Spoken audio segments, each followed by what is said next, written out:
And because it was in the Wuhan wet market, it was assumed two things were assumed. One, that this is similar to SARS-1, and second, it is because SARS-1 came out of bats, this also would have come out of bats, which is animal and wildlife. If it is a re-engineered thing, then has US money been sanctioned to fund a project which is dealing in bat coronavirus? Now, the tragedy of this whole thing was the entire Wuhan funding, they never ever went through an expert review committee. $3.7 million over 5 years were getting funded from the NIAID to Wuhan Institute through Peter Dazak. That had they reported the matter 1 week earlier, 67% of the virus spread would have been stopped.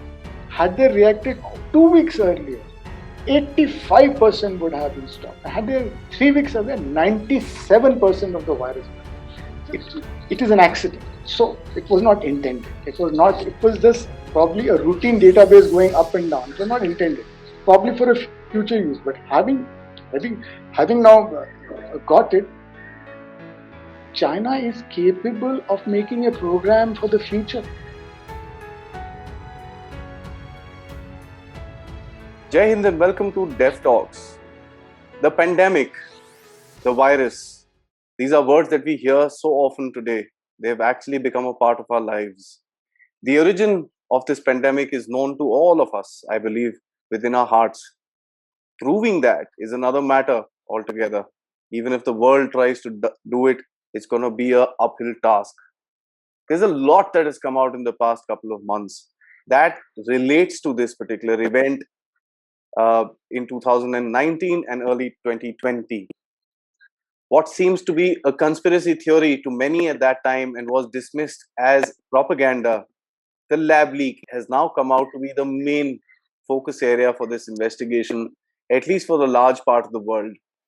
To discuss this, I have with me Major General Nitin Gadkari. Major General Gadkari has had a distinguished career in the Indian Army after joining the regiment of the artillery in 1977. He served for 37 years of distinguished time in his service. In his career span, he served across the length and the breadth of this country. He commanded an artillery regiment in an offensive corps in the western sector during the Kargil operations. He commanded a brigade in the counterinsurgency operations in J&K. Currently, he speaks on strategic and military matters concerning this great nation of ours. He had written an article about the virus, and that is where this conversation starts from. General Sir, thank you so much for joining me for this very, very mysterious discussion, if I may put it that way. Thank you, Aadi. Thank you for having me on your show. Thank you. Sir, the first thing I'd like to establish before we dwell into the various, incidents or the issues which are there at hand is a timeline, sir. May I request you to, give us a timeline of events with the information that we have with us today?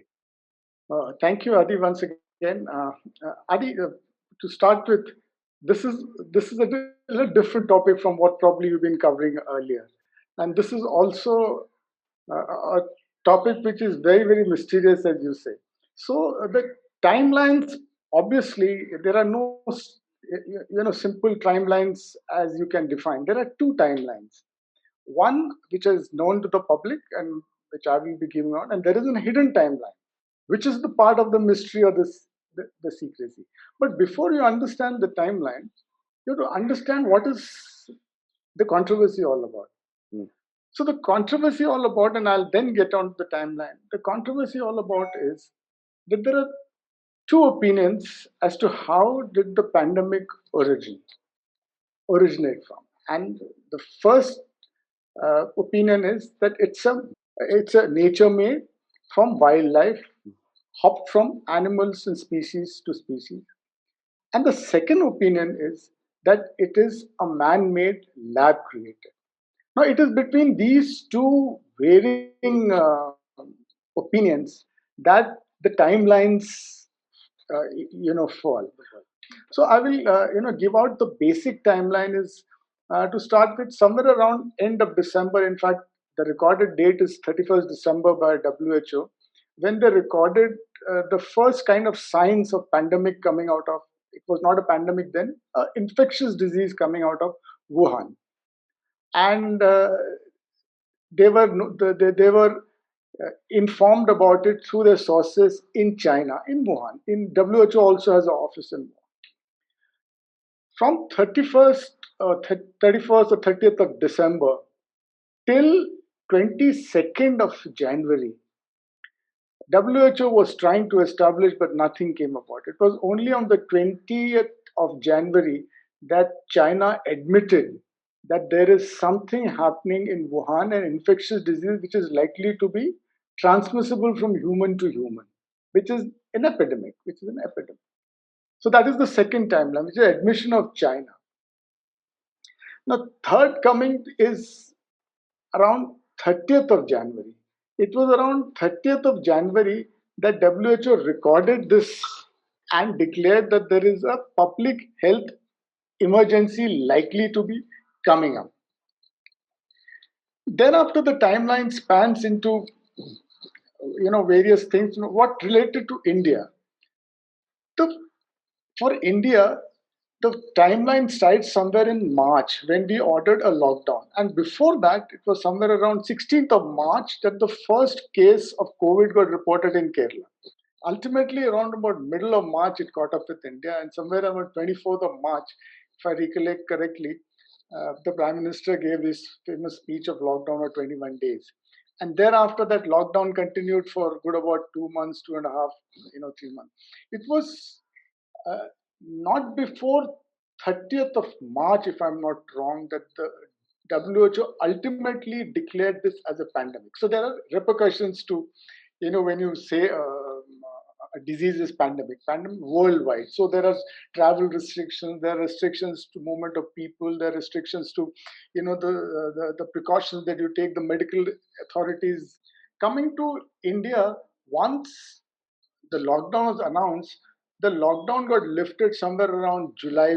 It was didn't get lifted, but so-called um, certain sanctions or uh, permissible sanctions were given. Thereafter, the timeline for India comes to 26th of August, where Serum Institute announced that it is going for public trials of its vaccine. From 26 July onward, 26 August onward, started this race for getting to the vaccine. And India thought that maybe we'll tide over this problem because suddenly there was a downward spiral in the cases, and we thought we are better off. That's why everyone claimed victory over, if you recollect, victory over pandemic till December, when the second wave was declared. Mm. And the second wave hit India like very badly, more than any other country. But first of January, 18th of January, India opened up the vaccine for health workers. 18th or 16th, for April. And thereafter, on 1st of April, it opened up the vaccine for 60 and above and 45 with comorbidity. So India timeline matched with the world timeline almost in a similar manner, giving a gap about 3 weeks up and down between Europe, US, and India. And that is how then thereafter in April was the third lockdown, and now there is the race for the third wave, as they say, is likely to come, and we are hoping that the third wave doesn't hit India as much. Before I close this, I will say that in this whole pandemic thing, China controlled the pandemic within the first 4 months of 2020. So China admitted January 20th was the first admission of human transmission. Their lockdown of Wuhan started on 22nd of January. Come 8th of April, they lifted, and thereafter the cases registered in China, whether reported or unreported, one doesn't, have been absolutely low. And when I cover the figures for the COVID cases later, probably, then you will come to know China has recorded the lowest cases in any major country in the world. So that is as far as the timeline. We will cover if there are some hidden timelines when I get into the narrative of this whole thing, I will try and interpose What China says, sir, I don't know if China even believes, but that. that's what it is. So, but one big question comes into play. What was called a conspiracy theory last year, and as a matter of fact, a lot of people used to tweet about it online. People used to write about it. People used to speak about it. They were all branded as, uh, you know, conspiracy maniacs or something like that. And when anybody mentioned the lab leak, it was only probably propagated in India because there was a hatred towards China for what they did on our borders. There was a bit of a background to this entire thing. Having said that, how come suddenly, from being one of the last things that was spoken about, how come suddenly the lab leak thing has become such a big this thing? It's been a very soft churn, and it is just basically gone into this particular paradigm. So how did this happen? How did this change take place, sir? Good. I think this is where lies the crux of this whole story. And since this is a story, it has to be told like a story. And this story it's like a typically racy murder mystery thriller or a murder mystery series, which is open and you don't know who's the murderer. The only thing known is there is a murder which has been committed, and we try and unwind or find out as to what. So let me give you the whole story, how why is it come to prominence and what are the issues to it. And like I mentioned in my opening statement, that there are two theories that are going around. One is that it is from nature, and second, it is from man. Now let's look at how did the nature theory come into, because both of them must have some basis for it to emerge. Okay, now, and that is where the hidden timelines come. Somewhere on the uh, 3rd of January, one of the doctors in China got a swab. He got a swab which was from a patient which had come out of the wet market. Now, let me give you some insight into Wuhan so that then the story gets more interesting. Now, Wuhan is a capital city in the central province of Hubei in China. It's a very, what should I say, prominent and a rich, city, which with lots of commerce happening. It has a very famous Wuhan wet market which sells all kinds of animal meat. Okay, all kinds of animal meat, poultry, fish. Suddenly, there was this spurt of people who were connected to Wuhan market who felt sick, reported sick in hospitals with an infectious disease.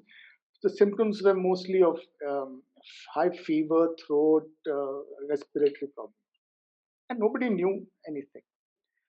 Till this 3rd of January, I'm saying that this doctor got the swab. The doctor, when he got the swab, he put his team to, it was a private lab. It was a lab. Not private, must be government. I mean, nothing is private in China. So he put his people on the job. He says he worked 40 hours continuously on getting the genome sampling of that swab or the virus which had come in. And to his surprise, after 40 hours, when he saw the result, he was astounded to find that it has an 86% match with the SARS-1 virus genome. Now, an 86% is a huge similarity. SARS-1 was highly dangerous and infectious virus which was known to everybody. And it had also originated in Wuhan in China. That had originated because of the bats which are supposedly existing in caves in a province called Yunnan in the southeast of China. Their samples were collected, tested, and they realized that in some manner they had hopped from animals to species and come into Wuhan. So when this was found, similar to SARS, and because it was in the Wuhan wet market, it was assumed, two things were assumed. One, that this is similar to SARS-1, and second, it is because SARS-1 came out of bats, this also would have come out of bats, which is animal and wildlife. Okay. So this theory was initially, because it was early days, accepted, propounded, and probably the world took it for the face value. Yeah. Now, how did the man-made theory get, or the lab theory? Now, almost Three weeks later, 3 weeks later, there is a person known as Dr. Anthony Fauci. Now, I'll explain these characters. These are like these characters in the movies or this. He gets an email at night on the 31st of January 2020 from a person called Christine Anderson. Now, he writes in this email that the samples of the genome tested in the Wuhan infectious disease case somehow do not match natural origins. There is something missing and it appeared to be engineered. Now, this is an email which Christian Anderson gave to Fauci. Now, who is Anthony Fauci? Anthony Fauci is the director of an institute, National Institute of Allergy and Infectious Disease in the US, which comes under the National Institutes of Health, NIH, which is the parent body, which comes under the US Health Ministry, as they say. Now, he is the head of this. Now, having heard this, why should Anthony Fauci be worried? Wuhan, something is happening, engineer not, but he was extremely worried. And why was he worried? Because NIAID had sponsored in Wuhan a lab called the Wuhan Institute of Virology, VIV in short, government funding for doing research on bat viruses. Okay, now moment he comes to know that there is this connection of the new infectious disease which has a bat virus which is SARS-1 and it has signatures of re-engineered, he knows that there is something wrong because he is the one who has funded it. Okay, now when this, obviously people got to know this part. In the US nothing is hidden, so when they got to know this part, because thereafter he did so many things that it must have come to light that there is something which has happened behind the scenes, and those email got leaked. This email that I'm talking about, Christian Anderson, got leaked. Okay. And there people in the US started this, that if it is a re-engineered thing, then has US money been sanctioned to fund a project which is dealing in bad coronavirus? Okay, since these were early days, this theory was so-called, people started asking the veracity of this. So at one end there was this theory which is coming from the artificial wildlife, from the wildlife natural one, which the Wuhan, that genome sequencing. And at the other end, this Christian Anderson, after having studied that genome one, because we had almost 3 weeks to study, sends an email, and that email becomes a reference point from which people started suspecting if it is man. So this is how this whole story started. Okay, this is all. Then the story goes on, and I will take some more time to explain the story. Yes. Then after what happens is, there is this section of people which includes Anthony Fauci, Kristen Anderson, and a person called Peter Dazak. Now, what is Peter Dazak? NIAID had contracted Eco Alliance Health System, a New York-based health firm, to secure funding from federal government for doing experiments which are called gain of function experiments in various parts of the world. Eco Health Alliance was getting this grant to fund it to Wuhan Institute of Virology. That means the money coming from NIAID was going to Wuhan via Eco Health Alliance. And in Wuhan Health Institute, they were experimenting on viral samples of bats which were collected, and there are so many information about what was being done, but they're in the speculation zone. But one thing was established, because they had publicly admitted it, there were viral samples of bats which were being examined in the Wuhan Institute. Yes. So there was a connection which was established here, and that is what they were trying to avoid, to be seen publicly. And that is why a narrative started to say it's a man-made it's a natural one, not man-made, and nothing suggests that it is made in the lab. This narrative went on for good 3 months. Okay, and that is why in the initial stages everyone believed that this is the correct narrative, including WHO who bought it. It was only when Nicholas Wade, who is a journalist in the US, he brought out a path-breaking paper, an article based on a Russian virologist. Russian virologist has studied, he had given a, that reading itself takes you 1 hour. Okay, I've read that, it takes you 1 hour. A total scientific explanation as to why there is enough doubts to state that this is not a natural one, it could be a man made, and hence investigation must carry in that field also. Based on this, Nicholas Wade took out this path-breaking article. There is again another microbiologist of Rutgers University, US, called Robert Edgar. Now, he, in fact, wrote an open letter to state that enough evidence exists that it could be a lab made, and hence there should be investigation in that direction also. This is where narrative change, not only from being nature made, but man, and that is how the controversy erupted. Interesting, sir. But don't you think we've kind of lost time because this, not exactly in this particular way, with the whole connection with the NIH, as you explained, was brought out last year. But a lot of the scientists around the world were, you know, saying this thing, but nobody wanted to put their money on it because at the end of it, we also know about a huge operation that was going on in the back end to keep these guys, pushed down. Correct. And my question is very simple, sir. The larger perspective of doing gain of function research has always been touted as to be, a positive research to ensure that we get vaccinations and, so on and so forth. What amazes everybody, and I think this is a question that I'd like you to answer, is that how does America choose somebody like Peter Dazak to do their study in China, where I'm sure they had the knowledge of what the potential of this kind of study or research could be? Okay, Adi, now that's a very good question, and this is the same question which Senator Kennedy asked Anthony Fauci in a congressional hearing.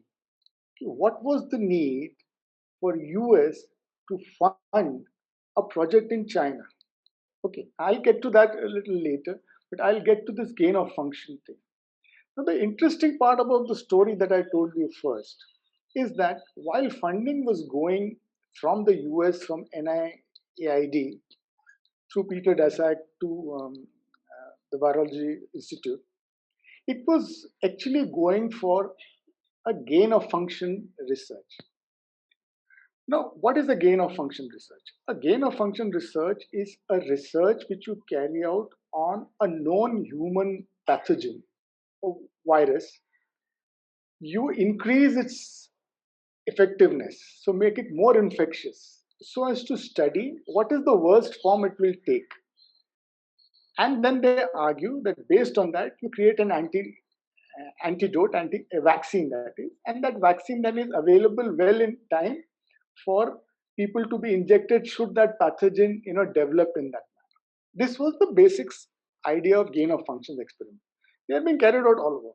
But somewhere in 2014, if I'm not wrong, during the Obama's presidency, one of the senators objected to this, saying that this is a hugely dangerous practice, gain of function, because should a pathogen leak from a lab, it could turn into a pandemic.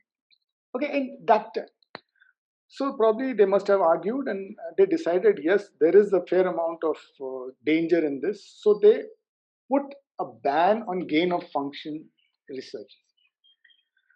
For 3 years, there was a ban, and this ban was called a pause. Majority of the funding to VYF from NAID or Peter Daszak came during this time. Even after when this 17 period went off, while the pause was not lifted, a footnote was put to say that gain of function could be performed provided the institution which wants it justifies it to an expert committee approved by the Congress. So you put through an oversight committee. Mm. Now, the tragedy of this whole thing was the entire Wuhan funding, they never ever went through an expert review committee. Nobody knew that there was experiments going on in Wuhan on bad coronaviruses in the US, and that is why a lot of people have this doubt: if US was funding, how come US themselves didn't know? Fauci and his likes did not reveal to the higher authorities that there was a gain of function experiment going on. Now, some of you who have probably looked at the videos of Tony Fauci, as he's called, giving hearing to the Congress and the Senate, he has categorically denied in the initial phases that there was no gain of function experiments or research being carried out in VIV. As information flowed with time, he changed that stance. He said that yes, we were carrying out gain of function research there, but those gain of functions research experiments were very well monitored. Now, this stance which has changed from gain of function not happening to happening itself is where the whole the Wuhan Institute was messed up. What was happening in Wuhan was the director Shi Zheng. She was also known as the Bat Woman. She was, in fact, she got a lot of.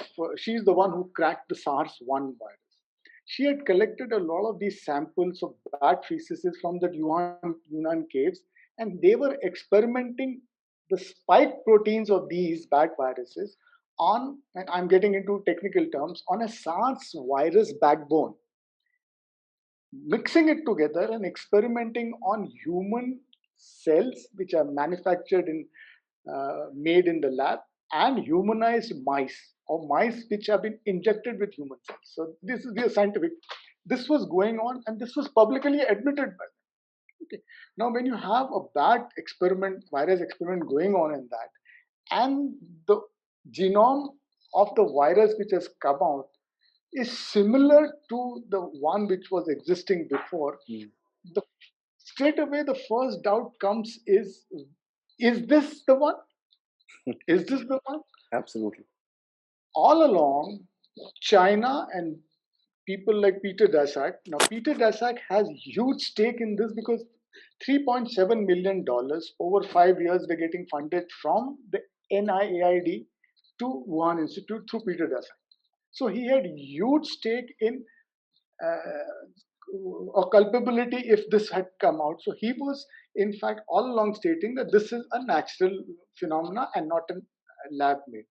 So there was this cover up. The cover up that you're talking about, or the pressure that you're talking about, is this: that there was a huge cover up from people who were interested to show that nothing was happening in Wuhan lab, which was similar to what has happened in the virus which came out in this.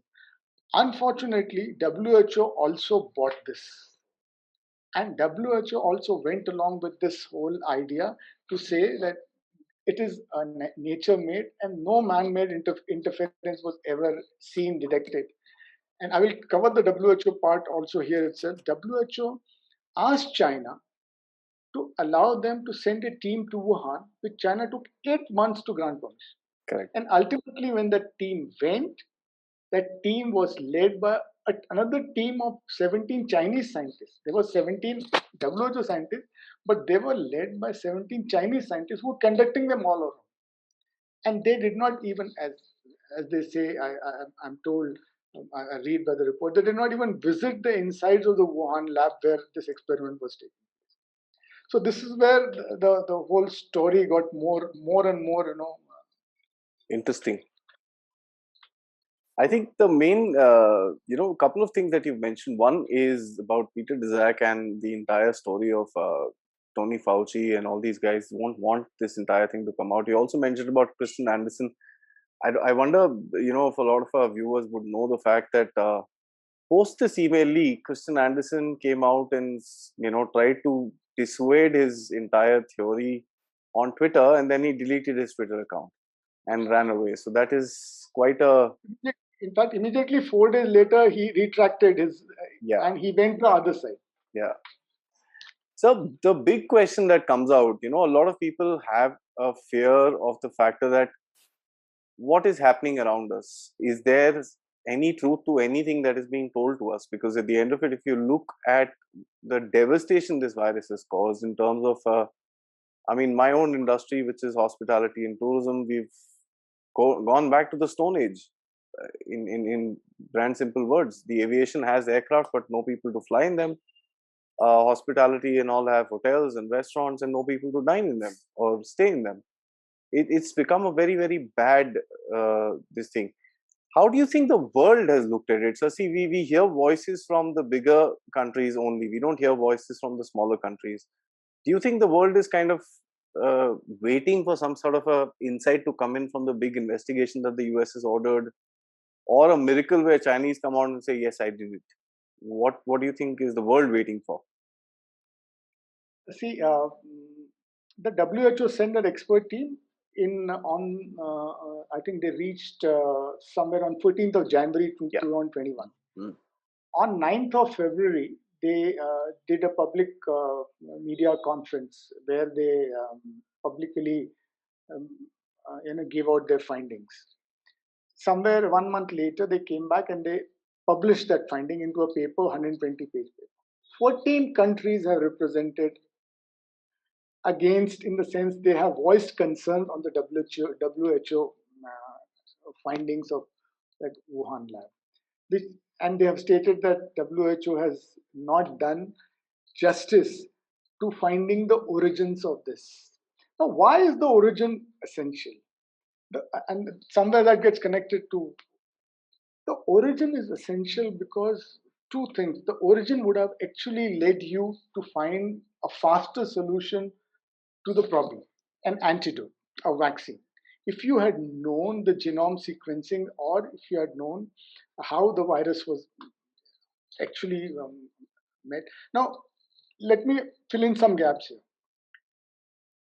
Even as of date, it is not known as to from where did the virus come. In case of SARS, it took 4 months for the WHO to identify the original bats from where it came. It took them 9 months in case of MERS, which is the Middle East, respiratory syndrome. 9 months for them to find out the source, which was a camel. It is now more than 15 months or more than that. There is no source known as to which is the source. Now, what people are saying is that you have taken so much time, you don't know the source, and you are not looking at the obvious source. What China did in the first few days of January, it sealed everything. It sealed all publication, all data, all records, all samples, and it took them away from Wuhan. It has just locked. No data is available to WHO or anybody else for examining what is the source. If the source is not known, then obviously it is good. That is why it has taken so long. Why is these lockdowns and all these happening? Because you are still experimenting with what kind of vaccinations you're getting for second dose, third dose, and you know where it is going to lead. The second thing that has come out very obvious is, had China acted with responsibility and reacted to the virus in Wuhan, there is a statistic based on a model that had they reported the matter 1 week earlier, 67% of the virus spread would have been stopped. Had they reacted 2 weeks earlier, 85% would have been stopped. Had they 3 weeks earlier, 97% of the virus would have been. All this because the initial complicity of China, and that is where probably if a question was there about is China could have done better? Yes, China could have 100% done better had they at the beginning of this, had they admitted and had they captured it within Wuhan. Wuhan got locked only on the 22nd of January, 20th of January. The first case, as per my understanding, was reported somewhere in 15th of November. That is the hidden timeline. CIA reported that 3 people from Wuhan Institute of Virology were admitted having the same kind of symptoms as COVID-19. Nothing was taken into cognizance by the Chinese authorities. So from 15th of November to 20th of November is more than a month and a half. And I've given you the statistics about if they had even kept it 1 week, they would have saved 67% of this virus. So nations, these 14 nations were up in arms that we are not going to accept. The problem, and that is where I wrote that article about, that the anguish is all existing. But how do you let that anguish out? How do you make somebody responsible, accountable? Now you are saying, will China admit? No, China will never admit.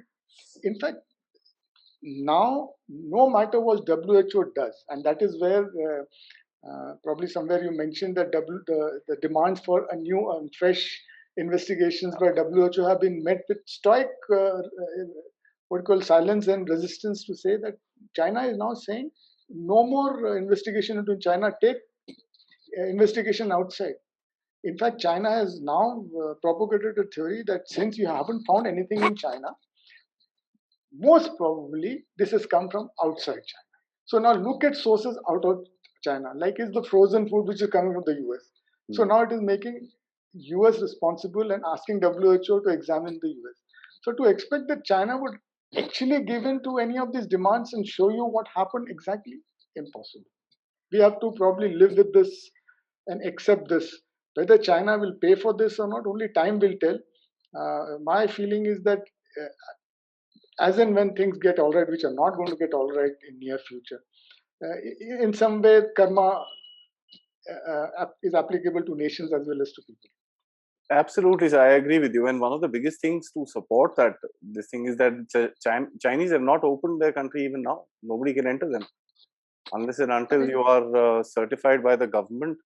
It is Indian flights are not going into China. They open it only certain countries, but India is not one of them. As a matter of fact, cases are going up in Beijing, sir, where they have 80% vaccination of their own homegrown vaccine. So one can only imagine what's happening, and this is being reported. So I can only imagine what's actually happening in China. As you say, karma will take its toll. Yeah. So, but one thing begs to mind, and I wonder if you would agree to this thing. You know, you told us what Chinese did in the beginning of the pandemic and how they handled the entire situation. Leaving apart the question that it was a bioweapon or which is very, very difficult to prove. Of course, they've written it in their war strategy and so on and so forth. That's there. Having said that, sir, they might not have intended it to be a bioweapon. They might be just doing harmless research, which accidentally kind of broke out of the lab and, everything just hit the fan. That is point number one I'd like you to comment on. The second point is, do you actually think that in spite of the fact that it wasn't a bioweapon, the Chinese in the first month did use the thing as a bioweapon to spread it all around the world? Would you agree to both these things? Well, I will not agree to the statement you made in the second part totally, but I will explain in perspective. I'll explain that perspective. Okay, I have a narrative, and it's like in a courtroom you recreate a murder scene and you say this is my hypothesis of how the murder took place. So I have a narrative.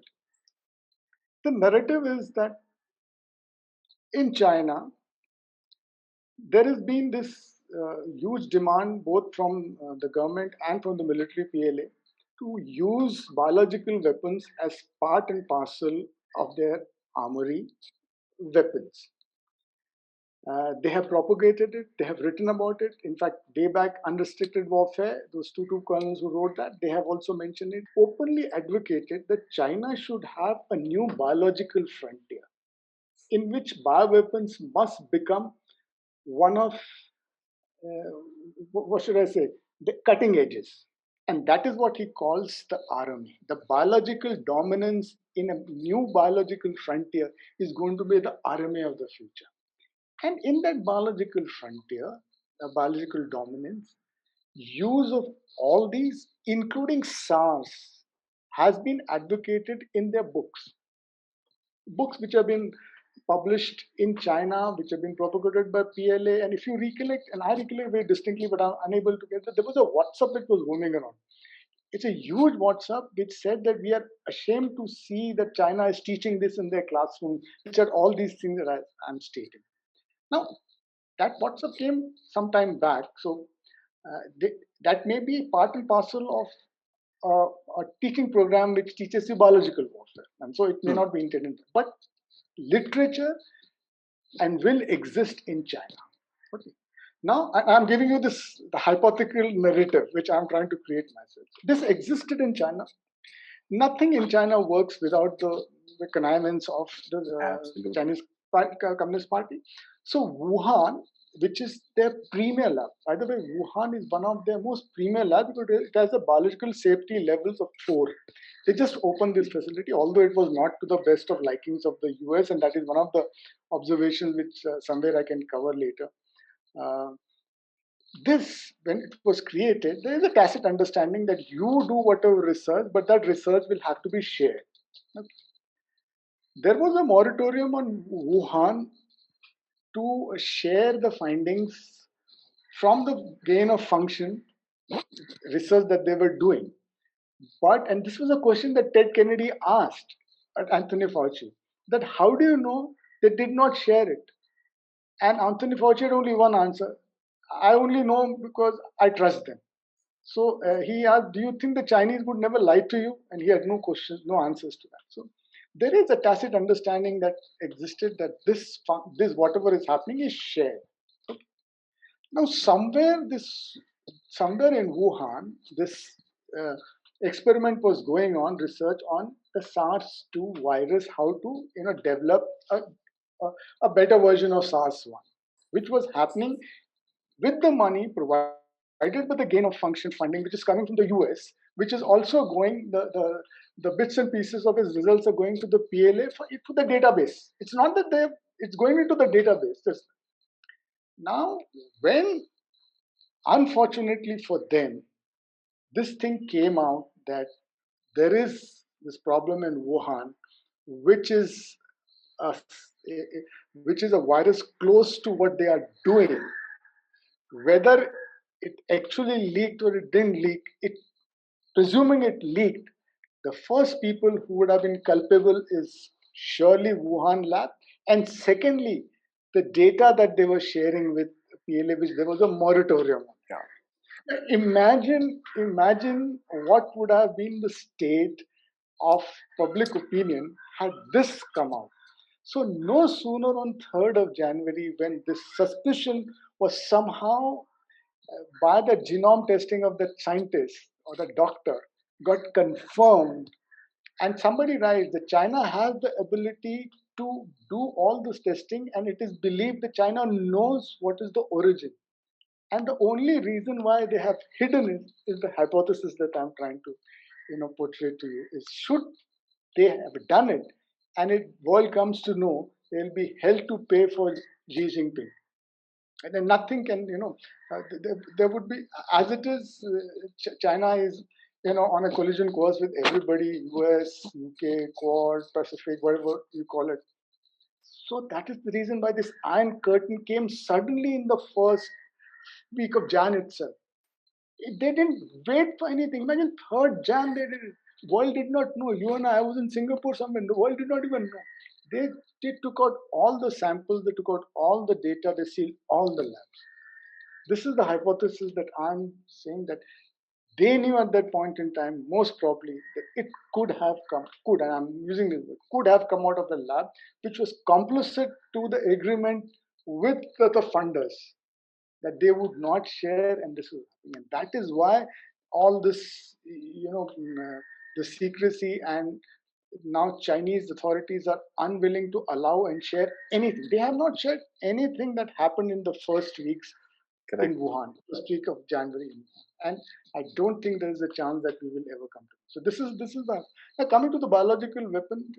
See, while it is an accident, so it was not intended. It was just probably a routine database going up and down. It was not intended, probably for a future use. But having having now got it, China is capable of making a program for the future.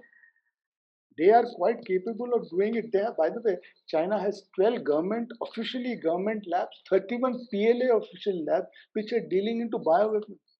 China is very well capable of developing a very, what should I say, advanced bioweapon technological, should I say, program for themselves to be used sometime in future.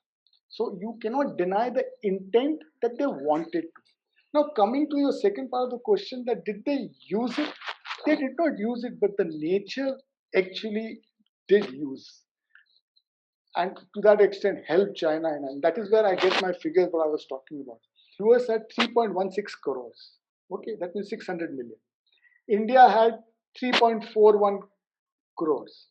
Now compare 3.16 and 3.14 to China's 92,811.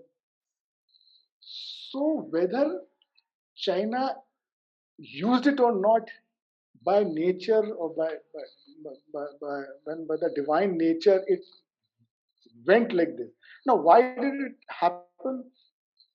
Moment Wuhan came to in knowledge, they just packed up everything. Draconian. You've seen, and I've written in my article. You've seen those images. When I went to see the YouTube of those images, they're all wiped out. Huh? Not a single YouTube video will give you what happened in Wuhan. Yeah. But if you recollect the TV images where they had nailed the doors, stopped people from coming out, that's what draconian they did. They stopped anyone moving out of Wuhan for 46 days. Anyone moving, they made sure that everyone carries an app on his phone where he's monitored, where he's going, his temperatures get monitored, and that's why within a matter of 3 months they capped everything being a communist regime, a dictatorial regime, knowing very well that India and US is impossible. Freedom of speech, freedom of democracy, freedom of movement. Look at the casualty figures.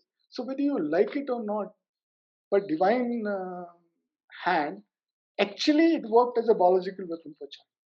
So even if the intent was not there, the system made it sure that China had. I mean, imagine, I was shocked to see the figure 92,000 only compared to 3.16 crores in India. I mean, and the US, of course, is much more 3.46 crores. So, if the two principal targets, I count ourselves as principal targets now because now it is making India as one of its principal targets. Leave aside, the Taiwan, which is a colony more or less as they claim of the US. So, the bioweapon theory, for some reason, if historians have to say it tomorrow and write it 50 years later, they say it real well worked out. It worked out the way they wanted. What would you want? You want a biological warfare against your enemy country? It worked it out. In the bargain, if the world suffered, they got a bad name. These are collateral damages that China will have to bear, and that's why I said the karma takes its own way of happening. A lot of people will say Chinese actually gained. I mean, their economy is back. They've been able to get more assertive with their neighbors. They've been able to actually move forward with their territorial aims by about 3 to 5 years. So, absolutely. I mean, that's there is one country which has probably been better off in this whole pandemic of 2 years has been China. It's part of the fact, and that is what I'm arguing. It's part of the fact that they are the ones who started it. See, I have argued in my article that even if the lab leak was not there, but China is complicit to the fact that it happened in Wuhan. It would have stopped it, and that is when I gave those figures of 1 week, 2 weeks, 3 weeks. Instead of hiding, if they had opened it.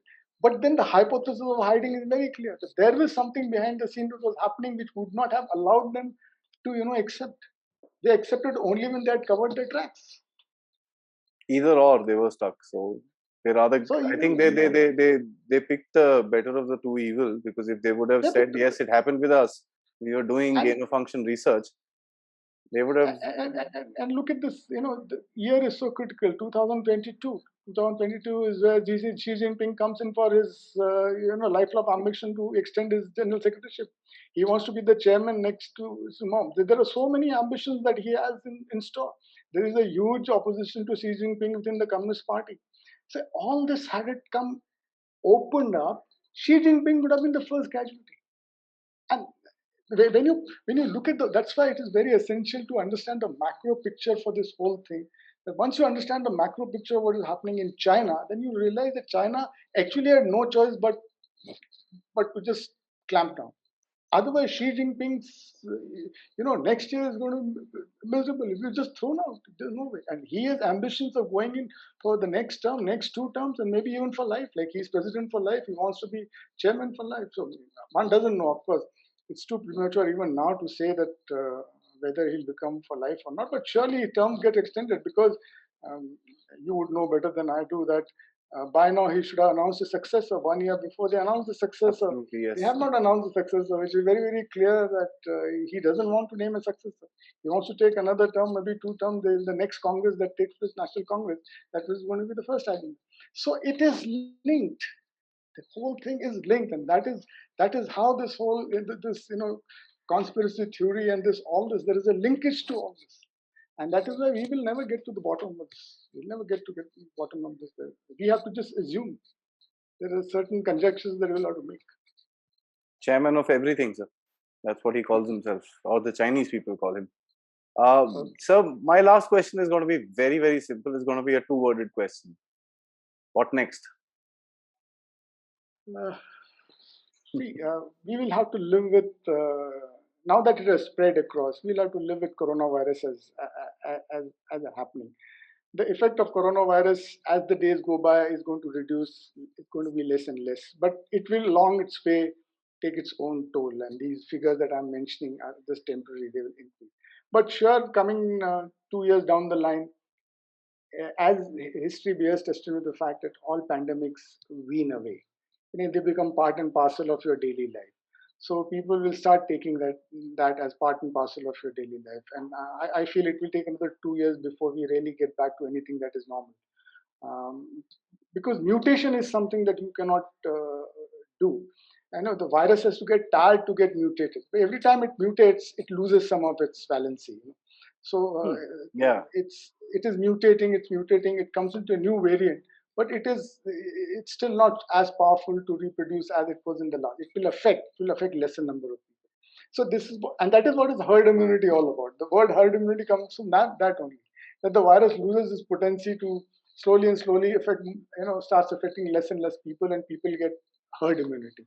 And that is how probably the world we are not seeing the end of this, and I don't think that anytime soon we can be free of the virus that China has given us so so obligingly to the world. Probably will take 2 years before we all recover. But when we do recover, I'm sure there'll be hell to pay for China. I guess everybody is looking inward right now, and they just want to save their own. Yeah, at the moment you're all battling survival at home. Survival outside will get into contention only when we are very sure. Right? I wonder if you have read that book 2034. It's a wonderful book. Yes, actually, as a matter of fact, I've just ordered it today morning, sir. The World War with China. Read that. If you want a discussion on that with somebody, you can always. Yeah, that's a very interesting concept. I just read the foreword and a book review on that. It just struck me really. And as a matter of fact, one of my other panelists on another interview had also recommended to me. So I actually ordered it today morning. I said, yeah, this is something that needs to be read. So this has been a fantastic talk, because I think we've gone through a whole plethora of things, starting from the timeline, where I think you've taken us through very nicely with both the paradigms altogether. I mean, we've spoken about the known timeline and given a bit of the insight into the hidden timeline. Both of them are pretty much the same, but there are these few clicks which are there different on the hidden timeline. I think you brought it out pretty well. Furthermore, I think the general has also told us about how the Chinese actually went around doing this entire thing with the help of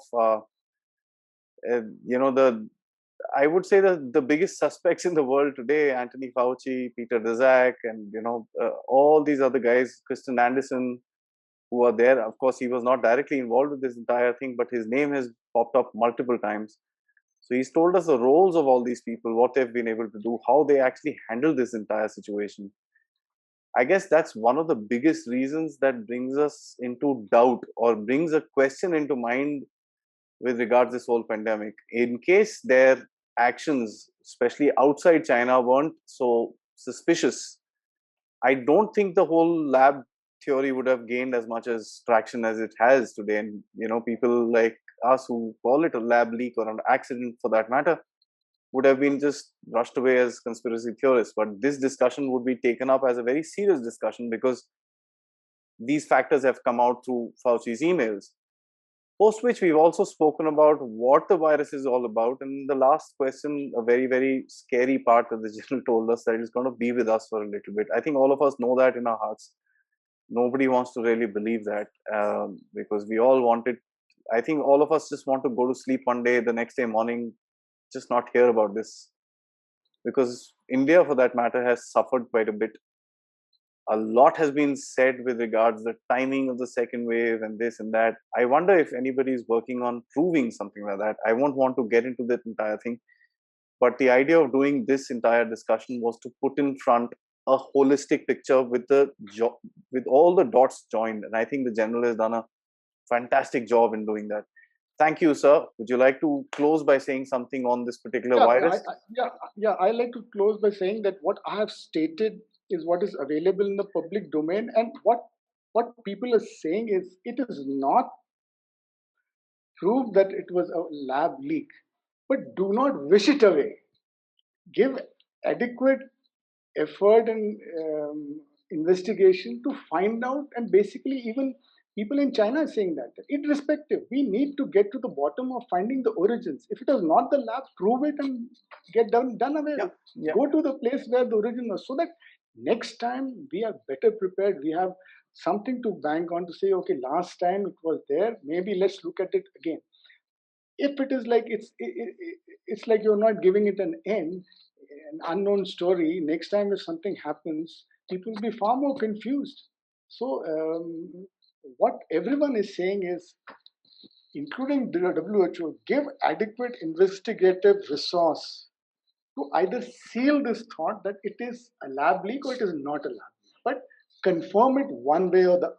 If it is a nature made, well and good, let's look at nature made, but 15 months down the line, you've not been able to find out. Now, people asking this question, what is the timeline? So you have to look at a timeline. At the end of the day, everyone wants to know what is the origin of this virus and beat it. It doesn't matter who started. And that should be the motto: find who and where did it start. Then only the mankind will benefit. Thank you. And then one can deal with stuff later on. As a matter of fact, sir, what you said, people in China as well, and this brings to mind. I've been reading the People's Daily every day online, of course. One of the things that you notice in that 70% of the front page of that newspaper is overtaken by finger pointing about the origin of the virus. So it's very interesting when you see something like that in Chinese newspapers, because that means there is a conversation within China, whatever it may be. They might be trying to cover it up or whatever it may be. I'm not here to judge that, but I'm just trying to put across the factor that there is a huge amount of conversation within China, as General mentioned, which is there. It's on their minds. Absolutely. I'm sure it is, because the world is breathing down their necks, and they're not, the Chinese are smart people. They're not, Absolutely. silly to not see what's happening around the world. Sir, thank you so much once again for preparing, so wonderfully the article, which is where, the whole thought process started. I must urge you, please do search for General's articles. They're there on multiple forums. I do keep getting them from thegunnershot.com. Please have a check at what he writes. Till the next time, sir, for another subject, another day. Thank you and Jai Hind. Jai Hind. Thank you.